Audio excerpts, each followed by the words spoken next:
TIOSCast, o podcast oficial aqui do portal Licitações Municipais.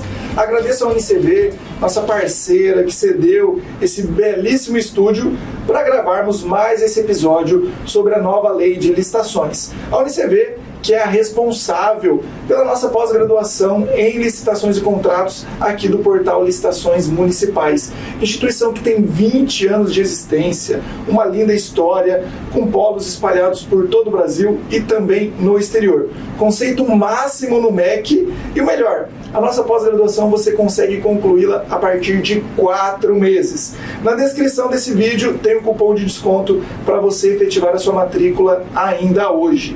E nesse episódio do TIOSCast, eu recebo aqui um grande amigo que essas andanças pelo Brasil me presenteou. Já estivemos juntos em várias oportunidades, perdi as contas. Ele que é professor de licitações e contratos, ele que é palestrante nessa área de direito público municipal, um advogado com ampla bagagem, meu amigo Eliton Ramos. Seja muito bem-vindo ao TIOSCast. Olá, Tiossi, eu que agradeço mais uma vez a oportunidade de estar aqui contigo hoje. Nós que já ladeamos, por vários momentos aí em debates sobre a nova lei de licitações, e a oportunidade de estar aqui no podcast contigo hoje, e você que é uma referência para mim sempre, e eu quero agradecer mais uma vez. Eu aproveito já para convidá-los, você que ainda não conhece, esse cara aqui tem um podcast sensacional. Também está no Spotify, também está no YouTube. Vai lá, Municipaliza Cast. Se você tem interesse em se aprofundar sobre o direito público municipal, improbidade administrativa, legislativo, licitações e contratos, vai lá, acompanha, porque é um conteúdo de primeira. Parabéns pelo trabalho, parabéns pelo projeto. Essa difusão de conhecimento, de fato, tem contribuído para nós avançarmos com o nosso país. Com certeza, é um projeto que nós idealizamos a partir de um evento, lá em São Paulo, em Alphaville. Foi um encontro muito bacana. E a partir dali, nós idealizamos esse Municipaliza Cast, inclusive para trazer mais informações para não só quem é gestor, quem é servidor, mas também a sociedade de um modo geral. Porque na maioria das vezes o próprio cidadão tem dificuldade. Você vê as manchetes lá, advogado é contratado sem licitação, mas justamente tem que ser sem licitação. Então é uma forma de inexigibilidade, por exemplo, que é contratado, e às vezes as pessoas não têm essa informação completa. E esses meios de comunicação que nós temos, você também aqui, acho que é muito válido e traz tudo isso com grande valia para a sociedade. Eu gostei dessa temática que você soltou aí na sua fala, contratação de advogados sem licitação. Esse que é um tema que divide opiniões, é um tema polêmico, e a minha sugestão, você, ouvinte, que está aqui nos acompanhando, é necessário que nós tenhamos autocontenção e deferência ao texto legal. Muitas vezes a gente deixa a nossa opinião pessoal prevalecer em relação àquilo que está na lei. Porque eu não concordo, porque eu não gosto, porque eu acho melhor assim, melhor assado.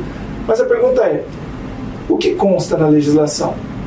O que o legislador trouxe no texto da 14133? Diante de uma necessidade de uma contratação de um serviço jurídico, qual é a forma que a gente concretiza isso? Não estou aqui para entrar no mérito sobre concurso público ou não é essa a discussão. Não é sobre a terceirização, não é nada disso. É, diante de uma necessidade, qual é a forma que a gente contrata? Tem licitação? Não tem licitação? Gostei desse tema. Então vamos falar isso. Como contratar advogados e serviços jurídicos pelo poder público? Vamos lá, meu amigo. Muito bem, Tios. Esse é um tema que é muito discutido, não só na doutrina, mas também na jurisprudência recente, inclusive lá no nosso estado, no Mato Grosso do Sul, já tiveram algumas discussões, tem julgados do Tribunal de Justiça do ano passado, sobre essa questão da contratação. E a lei traz que, para a contratação de serviços de consultoria, assessoria jurídica, tem que ser por inexigibilidade de licitação. E dentro disso você tem que trazer os requisitos, e dentro desses requisitos você tem que apresentar a notória especialização. Então você tem que trazer um objeto em que você vai contratar um serviço jurídico que é essencial, mas diferente daquilo que é o cotidiano da administração pública, E nessa contratação, você trazer uma pessoa que realmente tem essa notória especialização. Como que se comprova isso, né? A maioria das pessoas fala, mas notória especialização tem que ser o Marçal Tem Filho só. Não precisa ser o Marçal Tem Filho.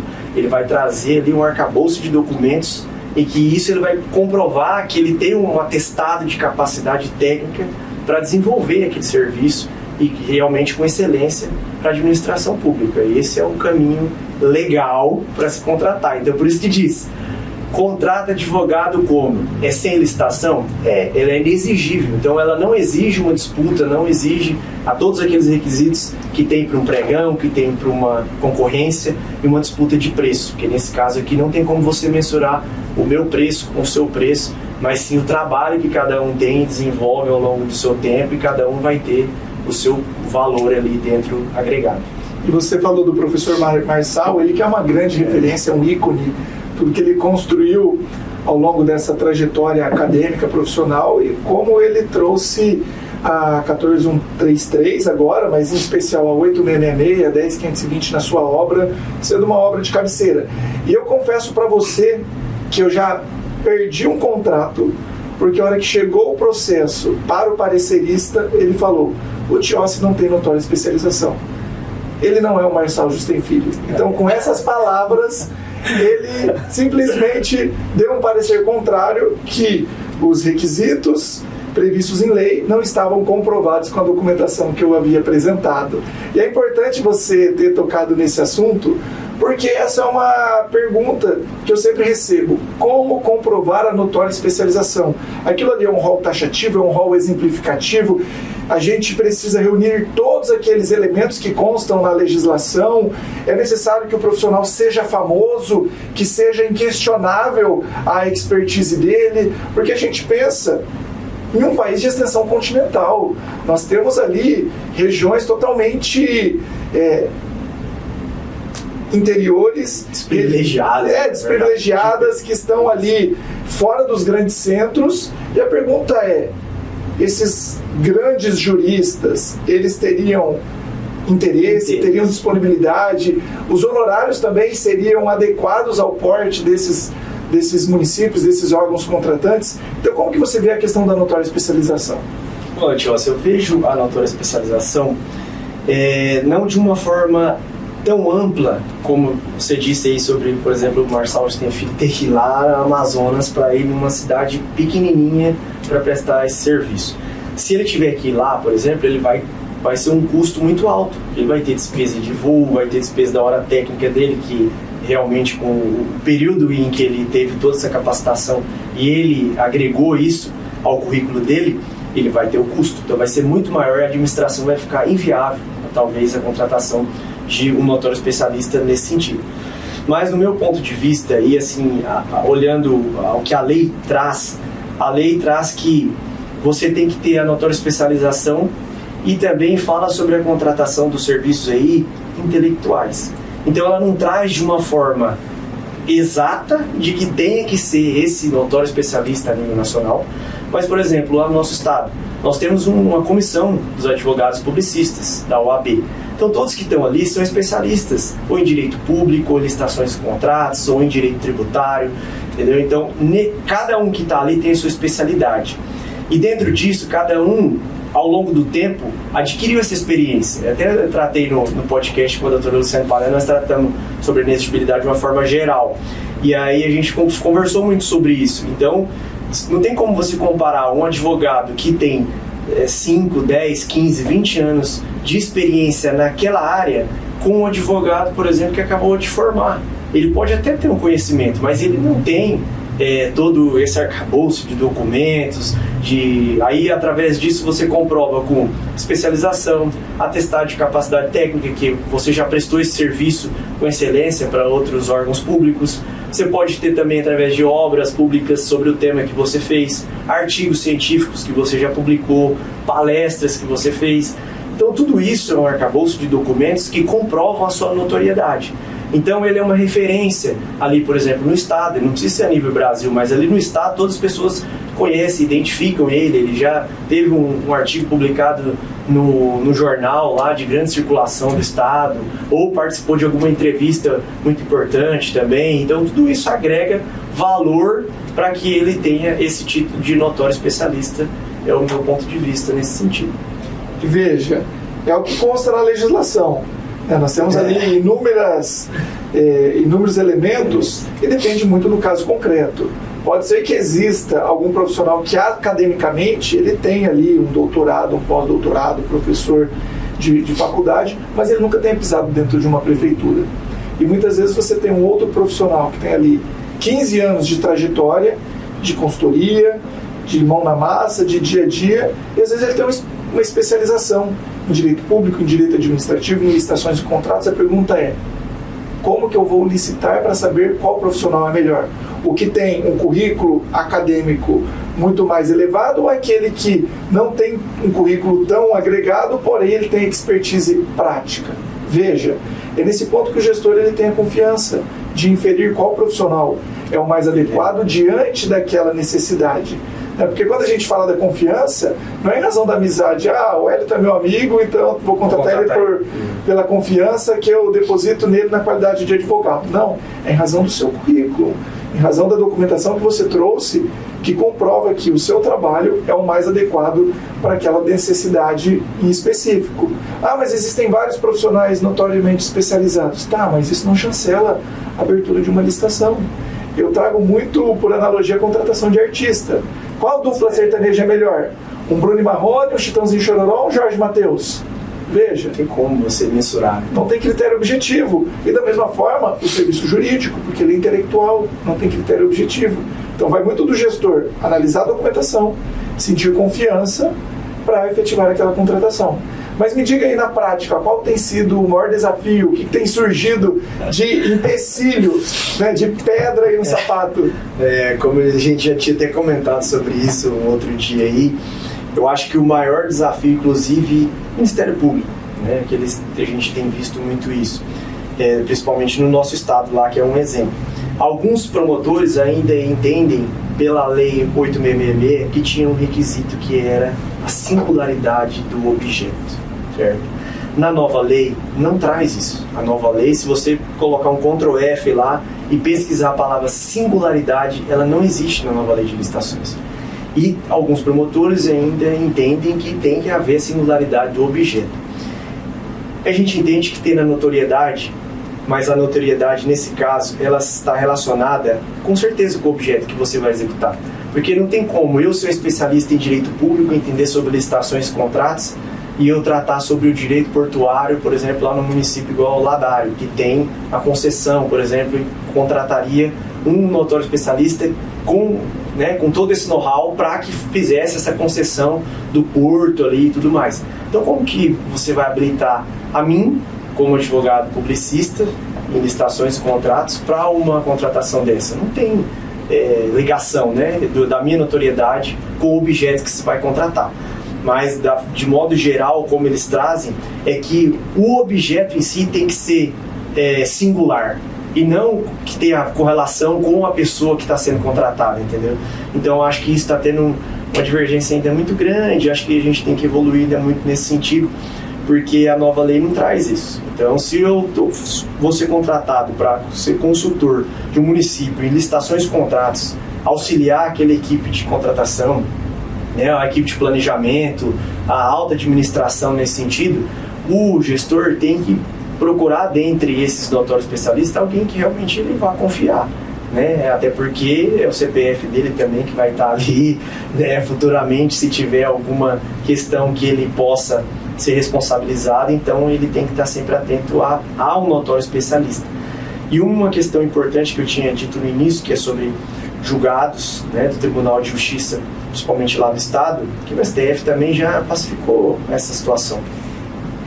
Lá já houve algumas situações em que foi contratado um escritório, o advogado era notório especialista, comprovou toda a documentação, o processo foi montado corretamente, conforme os requisitos da Lei 14.133, e estava executando o serviço, e depois de um tempo, o Ministério Público oficiou e pediu cópia do processo, que alguém denunciou, ou fizeram de ofício. E aí lá ele identificou, por questão da singularidade do objeto, não haveria necessidade da Câmara Municipal ou do município contratar aquele notório especialista. Ingressou com ação, uma ação civil pública, com a obrigação de fazer uma liminar para suspender aquele contrato e futuramente, depois, no final do contrato, no êxito, para que fosse rescindido o contrato, inclusive com devolução dos valores que tinham sido executados e pagos por aquele advogado.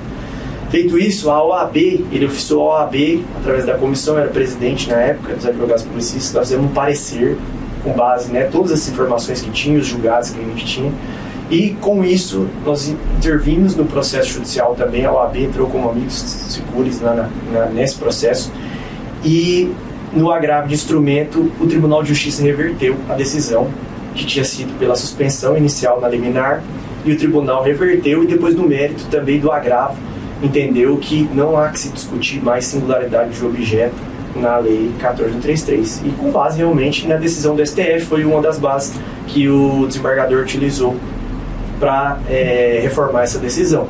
Então veja, se o próprio tribunal lá já está caminhando para esse sentido, é difícil a gente ficar discutindo ainda essa questão da singularidade, não existe mais. E daí no próprio estatuto da OAB foi alterado, e lá disse que o serviço do advogado por si só já é singular.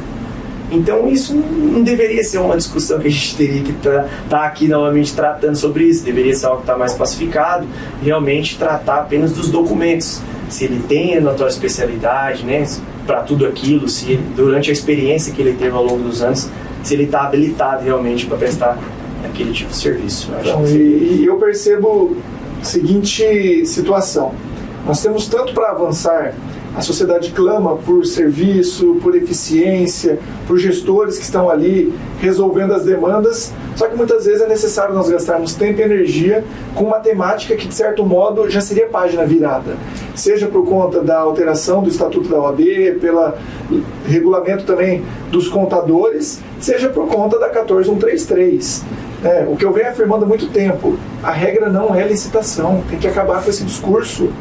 Tem situações que cabe licitação, tem situações que não cabe licitação. De modo que uma inexigibilidade é tão legítima quanto um pregão. De modo que uma dispensa é tão legítima quanto uma concorrência. Os maiores escândalos de corrupção aconteceram onde?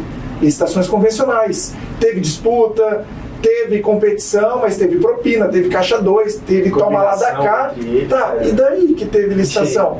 Daí quando vem alguma denúncia, chega o advogado da parte, fique tranquilo, houve o devido processo licitatório, como se a simples instauração de uma licitação chancelasse a lisura do procedimento. Então nós precisamos o quê? Analisar o caso concreto. Se existe uma regra, a regra é o quê? É o caso concreto.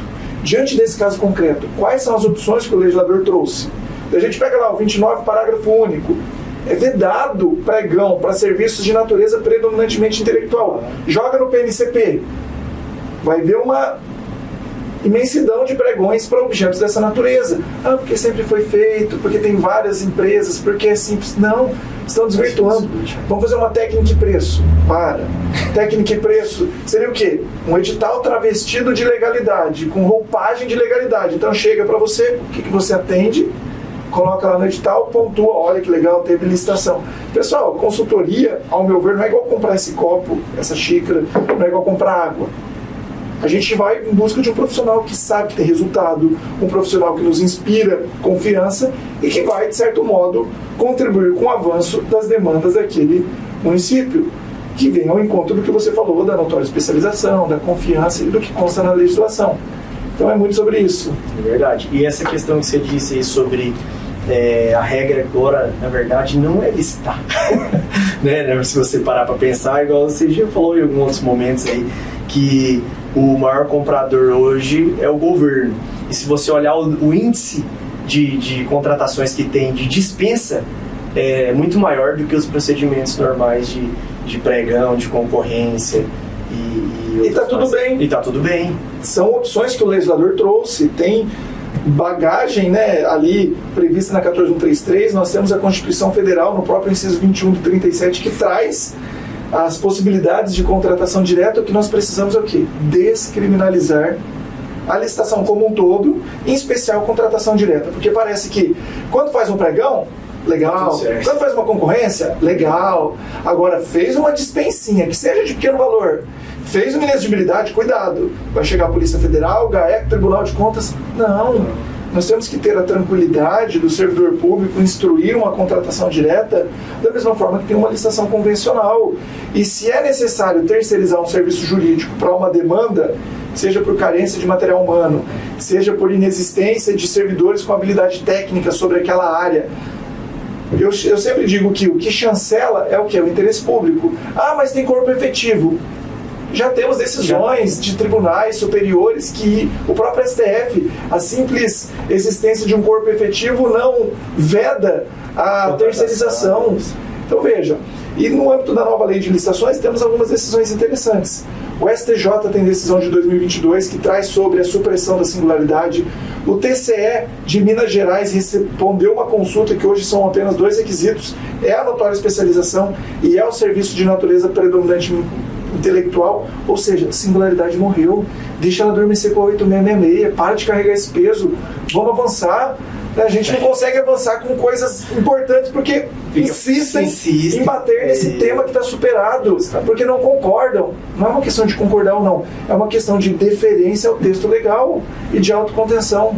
Você falou isso aí, eu ia até tocar nesse assunto. O administrador, ele tem que se atentar ao princípio do quê? Da legalidade, é um dos princípios que rege a administração pública. E ele tem que ser estritamente o que está na lei. E a lei trata sobre singularidade de objeto? Trata. Então, se lá, quais são os requisitos que tem lá?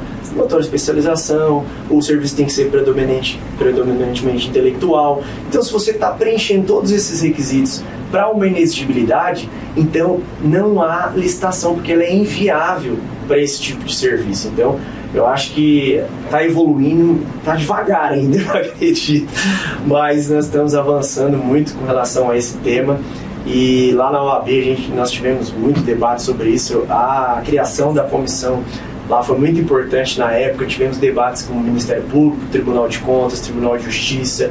Então tivemos vários eventos lá para discutir sobre isso. Já tinha avançado, mas agora a gente percebeu que alguns ainda entendem dessa maneira anterior, tanto que na recomendação teve um caso lá que a recomendação vem e trata sobre singularidade, traz julgados e decisões sobre a Lei 8666, mas nós não estamos mais na 8666, nós estamos na 1433, então nós temos que se atentar aos requisitos que a 1433 traz.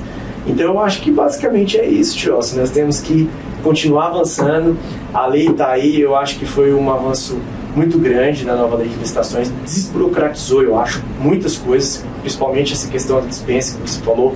Antes havia muita burocratização sobre isso, algumas coisas não eram muito claras, né? Nessa questão da inexigibilidade também trouxe a questão do credenciamento, que foi uma ferramenta que eu entendi como fantástica, né? Então está ampliando ainda mais a questão das contratações públicas e que antes era muito engessado, não tinha na norma. Então a lei veio com um grande avanço, eu acho que é muito válido para os gestores também.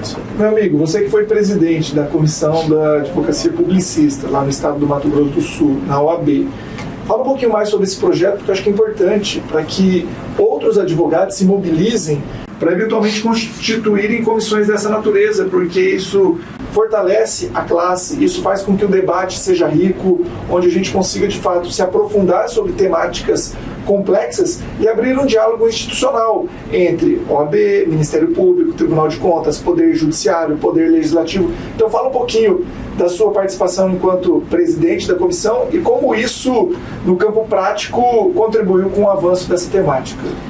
Então, lá na época, quando fui presidente há 3 anos atrás, tinha muito sobre essa discussão, né? Então, a comissão, quando foi criada, que foi até o Jean Pierre, colega nosso, que foi o primeiro presidente da comissão, nós criamos a comissão na época especificamente para defender essas questões, prerrogativas, direitos dos advogados que atuam nessa área de licitações contratos, de contratações com a administração pública de um modo geral. Então, esse debate foi importante porque o Tribunal de Contas lá entendia de uma forma, o Ministério Público estava entendendo de outra forma e o Tribunal de Justiça estava entendendo de uma forma totalmente diferente disso aí. E ainda tinha discussão entre a Câmara 1 falava de uma coisa, a Câmara 2 falava de outro sentido. Então, nós trouxemos esse debate para dentro da OAB e também trouxemos especialistas para vir participar de eventos nesse sentido. e nesses debates realmente clareou até para essas questões de unificar, né, o entendimento lá no estado do Mato Grosso do Sul. Então o Ministério Público participou de um evento em que foi o MP, o Tribunal de Justiça e o Tribunal de Contas. Então estava lá o presidente do TJ, estava o procurador do Ministério Público e estava o presidente do Tribunal de Contas. Então esse diálogo, na época, o presidente da OAB, que era o Mansur, que foi esse primeiro evento que teve. Esse diálogo, não só esse, mas como outros que tiveram pela comissão, foi importante para fortalecer e tentar esclarecer ainda mais essa questão de como contratar, né, qual que é realmente a notória especialização. Nós também, como comissão, defendemos o direito do advogado como uma prerrogativa. Então, nesse caso, por exemplo, desse processo que eu tinha citado anteriormente, o advogado ele ia ser penalizado por algo que ele não estava descumprindo a lei. Ele apresentou todos os requisitos, a contratação dele era legal e mesmo assim o Ministério Público ingressou com a ação.